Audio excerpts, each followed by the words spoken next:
Merhaba sayın izleyicilerim. Bu videoda sizlere horlama nedir, nasıl önlenir, neden olur gibi konuları ve yapılması gerekenlerden bahsedeceğim. İyi seyirler diliyorum. Şimdi başlıyorum.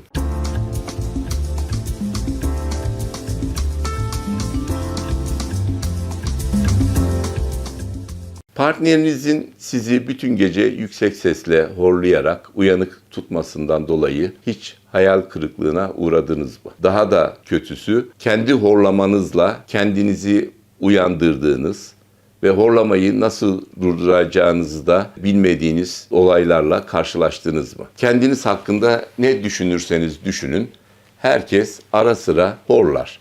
Bu uyku sırasında boğazınızın girdiği rahat durum nedeniyle oluşan doğal bir durumdur.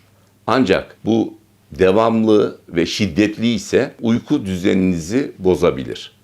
Uykusuzluğa neden olabilir ve hem horlayan hem de horlama nedeniyle uyanık kalan yanınızdaki kişi de huzursuzluğa yol açabilir. Horlamanın aynı zamanda uyku apnesinin de bir göstergesi olabileceğini, tıbbi müdahale gerektiren, potansiyel olarak yaşamı tehdit eden bir durum olduğunu da bilmekte fayda var. Uyku apnesi genellikle uyuyan kişiyi uyandıran bir solunum tıkanıklığından kaynaklanır ve kişi zaman zaman uykuda nefesin durup tekrar nefes almaya başladığı rahatsız edici ve sağlık riski olan bir durumdur. Normal horlama genellikle uyku apnesi kadar uyku kalitesini etkilemez. Gün içinde sizde aşırı yorgunluk, uyuşukluk, bitkinlik durumu oluşturabilir. Az, yetersiz uyuduğunuz için. Eğer sorununuz horlamanın daha da ötesinde bir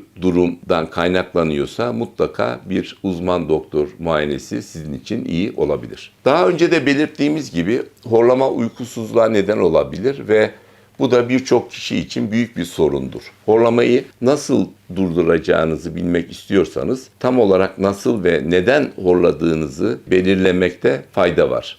Bunu başardığınızda horlamayı ortadan kaldırmaya yardımcı olacak çözümler var. Böylece herkes sürekli yorgun olmak yerine çok ihtiyaç duyduğu gece dinlenmesini elde edebilir. Peki horlamayı doğal yollarla nasıl durdurabilirsiniz? Horlama uyku sırasında, solunum esnasında burun ve boğazdan serbestçe hareket eden havanın geçerken çevredeki dokuları titreştirmesi ve bunun sonucu oluşan rahatsız edici bir ses bildiğiniz gibi. Sık sık horlayan kişilerin muhtemelen daha fazla gevşek boğaz ve burun dokuları vardır. Uvala denen küçük dil diğerlerine göre daha fazla titreşime meyillidir. Sadece bu değil, dilinizin pozisyonu da düzgün nefes almanızı engelleyebilir. Horlama boğaz kasları gevşediğinde de meydana gelir. Uyku sırasında dil boğaza doğru geriye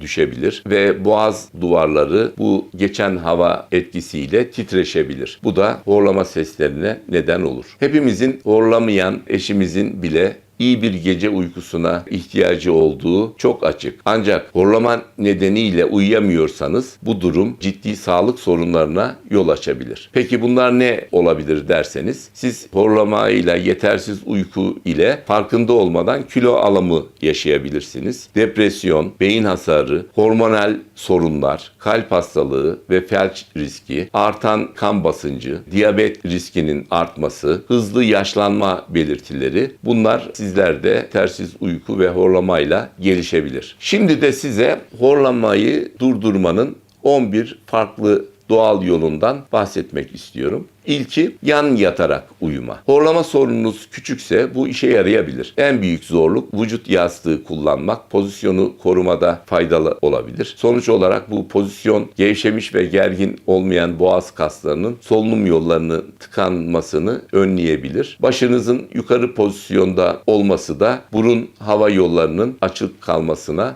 yardımcı olacaktır. Bir diğer çözüm nane yağı ve altın mühür bitkisinin horlamanızla ilgili kullanılması. Eğer burun tıkanıklığından kaynaklanan bir horlama varsa saf nane yağı tıkanıklığı gidermeye yardımcı olabilir. Burun yollarındaki tıkanıklık ve boğaz ağrısı için harika bir rahatlatıcı uçucu yağdır. Bu yağlardan buğu yaparak ya da ortama buharla salınan cihazlar yardımıyla ortamın nane yağı verilmesi. Keza altın mühür göğsünüzdeki ve burun kanallarındaki tıkanıklığı gidermek için yine kullanılabileceğiniz diğer bir takviyedir. Bu genellikle toz, sıvı veya kapsül formunda da kullanılabilir. Bunlar sizin hava yollarınızın daha rahat olmasına yardımcı olacaktır. Nane, altın mühür bitki çaylarından da bu anlamda yararlanabilirsiniz. Diğer bir yardımcı bitki çemen otu. Bu da sindirim uyku düzeninizde büyük bir rol oynar. Sağlıklı sindiriminiz yoksa bu horlamaya neden olabilir. Çemen otu ürünleri de özellikle hazımsızlık gibi sindirim sorunlarından kaynaklanan horlamayı tedavi edebilen harika bitkisel bir üründür. İçerindeki yüksek antioksidanlar mideyi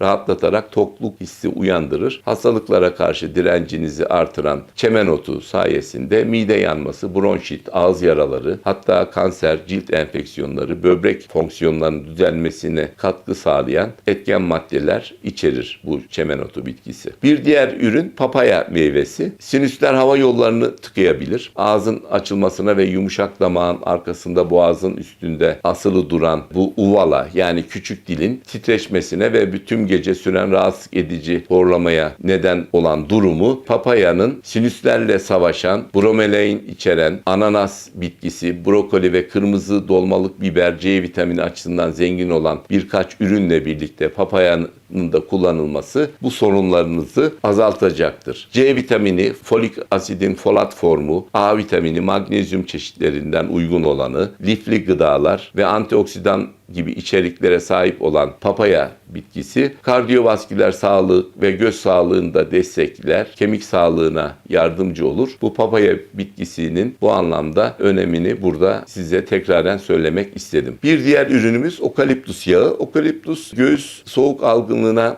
yardımcı olmak için uzun zamandır kullanılmaktadır. Kabın içine 5-6 damla sıcak suyun içine ökaliptus yağının damlatılması, buna ayrıyeten nane uçucu yağının da eklenmesi, bunun buğu olarak kullanılması ya da ortama dumanlı bir şekilde verilmesi nefes yollarınızı açık tutmaya yardımcı olacaktır. Bir diğer ürün de ağız içi cihazlar vardır bu horlamayı önleyen. Diş hekiminizle bununla ilgili görüşebilirsiniz. Uyurken tıkanıklık yaşamaması için hava yolunuzun açıklığını değiştirmenize yardımcı olabilecek bir cihazdır. Yalnızca uyku sırasında takılan cihazların etkili bir tedavi seçeneği olabileceğini ve horlamayı ortadan kaldırabileceği bildirilmiştir. Bir ağız içi cihaz, bu sporcuların ağız koruyucusu, diş koruyucusu gibi kullandıkları ortodontik tutucu gibi ağız içine oturtulur. Bu da üst hava yolunun açık kalmasına yardımcı olmak için çeneyi ileri pozisyonda destekleyen bir üründür. Konuyla ilgili diş hekiminizden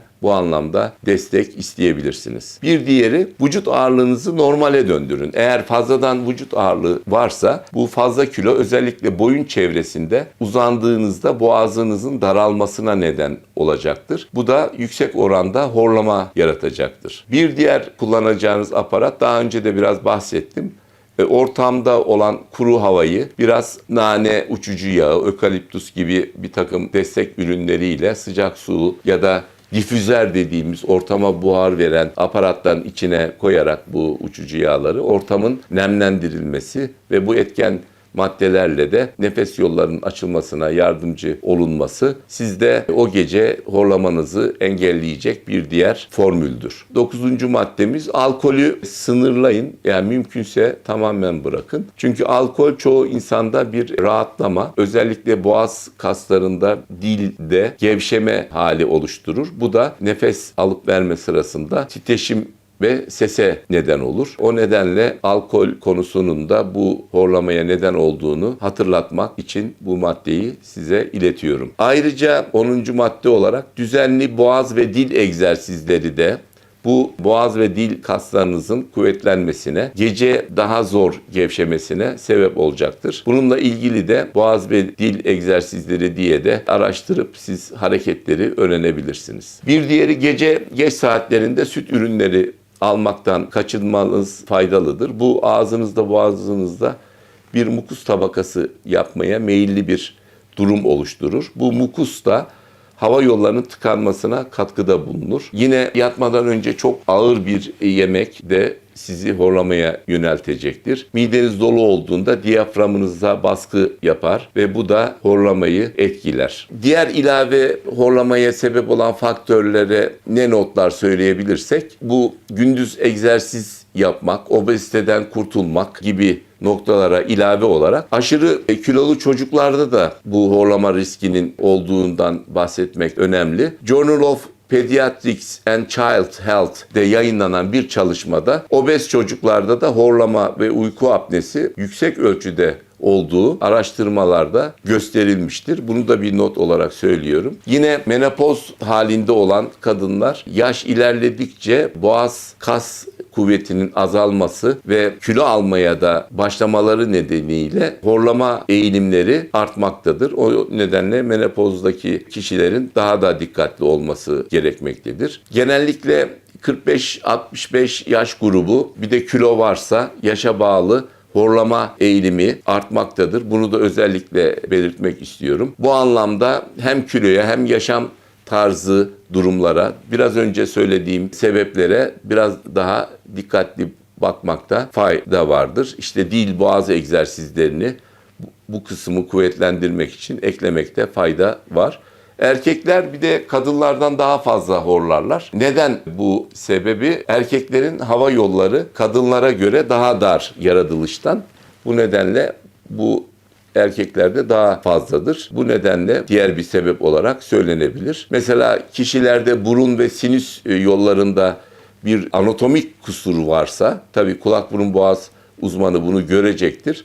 Bu durumun çözümüne yönelik adımlar da horlamayla ilgili şikayetleri azaltacaktır. O nedenle bir KBB uzmanı sizin bu kısmını incelemekte ve size çözüm yolları söylemekte faydalı olacaktır. Bazı alkolün yanında sigara içilmesi ya da bazı antidepresan ilaçların, diazepam etken maddeli gibi ilaçların alınması da boğaz kaslarındaki gevşemeye sebep olacağından bu da horlamaya yol açacaktır. Buna elektronik sigara içenler de dahildir. Diğer bir sebep uyku pozisyonu söylemiştim. Bunu çok dikkate almakta fayda var. Uyku pozisyona göre vücudumuzdaki organların durumu horlamaya eğilimi artırmaktadır ya da engellemektedir. Burada en önemli olan şey yan yatma olarak, çözüm olarak verilmiştir. Scientific Reports adlı bir sağlık dergisinde yayınlanan bir çalışmada horlama seslerinin azalıp azalmadığını görmek için deneklere baş konumlandırma yastığı da kullanarak bir çalışma yapılmıştır. Hastaların çoğunda ister fazla kilolu olsun, ister normal olsun, bu baş yukarıda olmasının, yastıkla bu baş yukarıda durumunun sağlanması sizde horlamayı azaltıcı etki yapacaktır. Bu gösterilmiştir.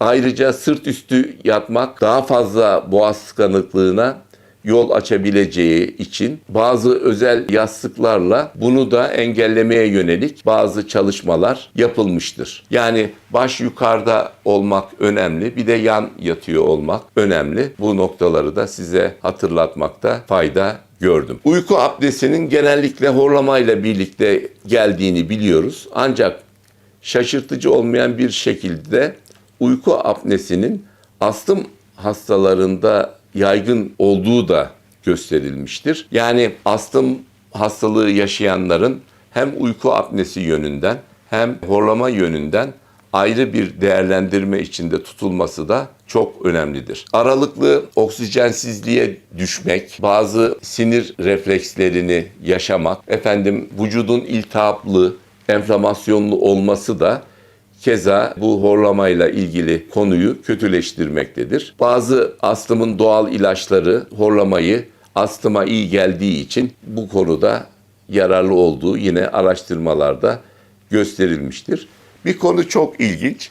Mukopolisakkarit içerikli ilaçların kullanımı, bunun metabolizme edilmesi sonucu ortaya çıkan ürünler boğazda daralmaya yol açmaktadır. Bu mukopolisakkarit polisülfat, MPS olarak kısaltılmışı geçer. Bunların oral kullanım ürününü ülkemizde görmedim ama bir pomatta etken madde olarak var. Bu nedenle bu da çok ilginç bir bilgi. Onu da sizlere belirtmek istedim. Bir diğer durum da hipotiroidi olan kişilerde, yani tiroid hormon azlığı yaşayan kişilerde horlama olasılığının arttığına dair çalışmalar var. Yani hipotiroidi olan kişilerin horlama sebepleri sadece bu sebepten bile olabilir. Bu konuyu da bir dipnot olarak sizlere söylemek istiyorum. Opioidler denen maddeler beyindeki solunum merkezini baskılama özelliği de içermektedir. O nedenle kuvvetli ağrı kesici niteliğindeki bu gruplar kullanan kişilerin mesela kodein, fentanil etken maddesi de olabilir. Bu kişilerin ayrıca bu durumlarını dikkate alarak horlama yan etkisi olabileceğini de buradan söylüyorum. Evet sayın izleyicilerim, horlamayla ilgili doğal yollardan çözüm yollarını sizlere özetle anlatmaya çalıştım. Bazı ilaçların buna sebep olabileceği, hipotiroidi rahatsızlığınız varsa bunun da ekstra sebep verebileceğini, kulak burun boğaz yollarındaki rahatsızlıkların sebep verebileceğini ve diğer faktörler ve diğer çözüm yollarıyla birlikte size bir sunum yaptım. Umarım beğenirsiniz. Beğenirseniz sevdiklerinizle paylaşmayı unutmayınız. Kalın sağlıcakla.